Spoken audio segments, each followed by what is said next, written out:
Today, we're looking at a yellow ink by Callifolio Heure Doree. I'm sure I butchered that. Hi, I'm Adam, and I'm an ink guy. There's timestamps down below so that you can skip around, but if you got the time, I would appreciate you if you check out the entire video. You can follow me over on Instagram, and if you're new here and like fountain pen ink reviews, I would remind you to subscribe. In order to make sure I have a range of experience with this ink, I do the writing samples. I then put the ink into this Nimicine Fission with a broad nib. I used it to write for a day and to take my notes for this video. For the first writing sample, I always use Clairfontaine, Tomoe River, and Rhodia paper. There is an additional writing sample that'll happen later in the video. Now, let's look at the writing sample. I picked this ink up in sample form, so it came in a vial like this. And to keep my writing samples consistent, I use a Jinhao 159 with a Goulet 1.1 stub, a Jinhao X450 with a Goulet medium, and a Jinhao X750 with a Goulet extra fine. Let's take a look at the Clairfontaine. No bleeding, no ghosting. The 1.1 is no feather spread, halo sheen, or shade. The extra fine is a little bit lighter than the stub with no feather spread, halo sheen, tons of beautiful shading throughout. This is truly amazing.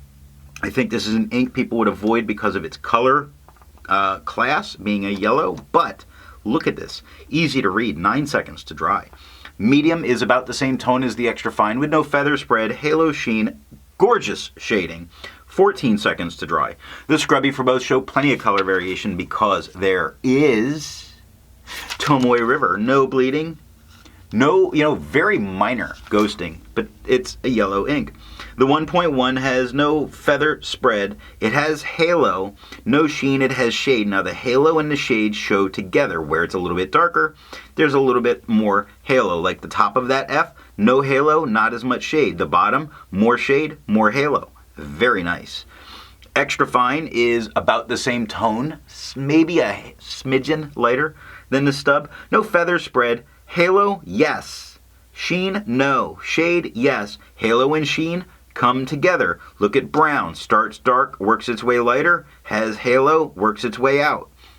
Beautiful. 13 seconds to dry. Medium is about the same tone as the extra fine. No feather spread. Halo, yes. Sheen, no. Shade, yes.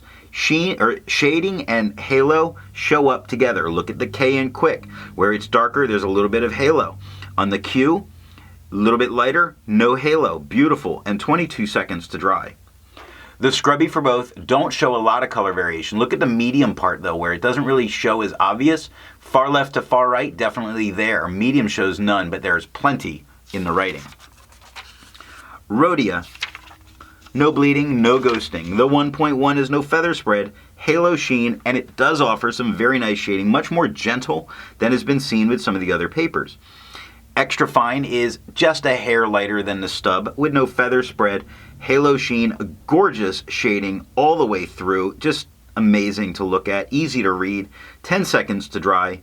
Medium is about just a tad darker than the extra fine, maybe a tad lighter than the stub.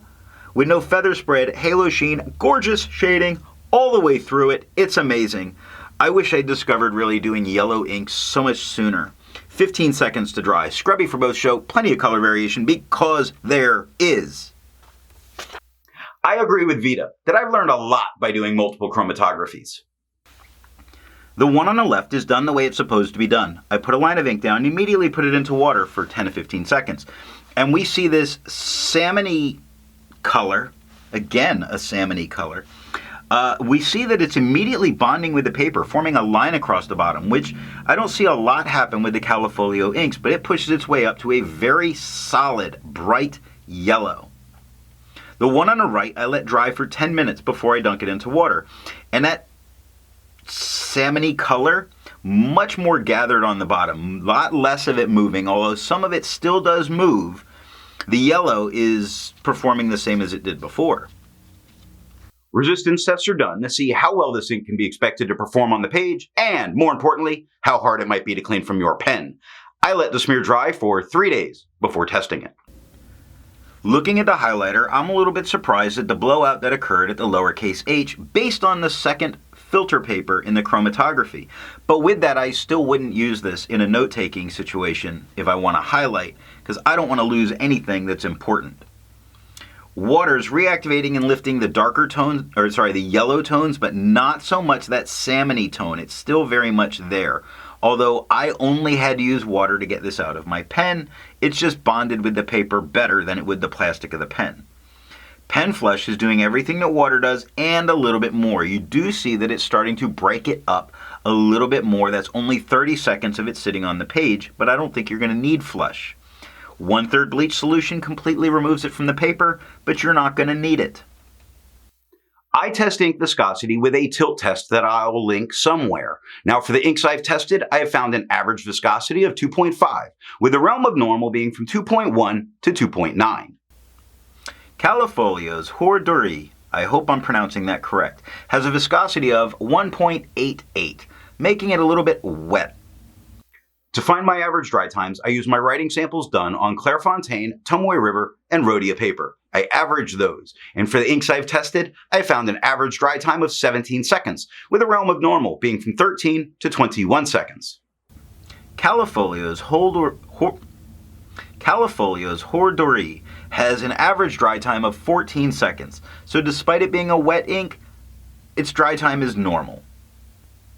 Instead of finding inks that look like Callifolio Heure Doree, I would prefer to find an ink that complements its color on the page. So I went with a nice magenta, and I chose Noodler's Ottoman Rose. The second writing sample is done on P. Berger, Levenger, and Strathmore writing paper. Here we're looking at P. Berger. It's a student grade paper that is French ruled. Now, we do get a bunch of bleed and show through, which I was very surprised with, this being a yellow ink, but being so light, other than the bleeding that's occurring on the medium, with the extra fine, you could probably use the back of the page. It did not touch the page underneath. The 1.1 had no feather spread, halo sheen, no shading. The extra fine is about the same tone as the stub, with no feather spread, halo sheen, no shade, 3 seconds to dry. Medium is darker than the extra fine or stub, with no feather spread, halo sheen, no shade, 4 seconds to dry. Scrubby for both show no color variation, and there is none. Levenger, no bleeding, no ghosting. The 1.1 has no feather spread, halo sheen. It does have some gentle shading that's going on. If you look, you see some lighter letters and some darker letters. It's very gentle in here, the shading that is occurring. The extra fine is about the same tone as the stub, with no feather spread, halo sheen, and its shading is very nice. A lot more shading showing up here, more look at what's going on with jumps, lighter to darker. Look at what's brown is darker to lighter. It's much more there than it was with the stub, and I can't fully explain it, but 5 seconds to dry. Medium, by far the darkest tone on the page, with no feather spread, halo sheen, and some very nice shading going on. This is gorgeous. 8 seconds to dry. I'm really liking the golden yellows. Scrubbies for both show color variation, more on the extra fine, which it's there, it's just harder to see for the thinner lines. The medium doesn't show as much color variation, but it's easier to see in the writing. Last up, Strathmore writing paper. No bleeding, no ghosting. The 1.1 has no feather spread, halo sheen, and it does offer some shading because you do see lighter letters to darker letters. They're just not necessarily next to each other. Extra fine is a tad lighter than the stub, with no feather spread, halo sheen, very nice shading. I thought this paper tone was going to drown it out. It didn't. It's very nice here. 3 seconds to dry. Medium, by far the darkest tone on the page, with no feather spread, halo sheen, gorgeous shading. Really is very nice. This ink on this paper right here with a medium, fantastic. 7 seconds to dry. Now the scrubby of the extra fine shows a lot more color variation than we're seeing it. The medium shows a lot less than we actually see in the writing sample, and that is all that I have for the writing samples. So what do I think of Callifolio's Heure Doree? I think this is another great yellow ink that many people are going to overlook because it's a yellow.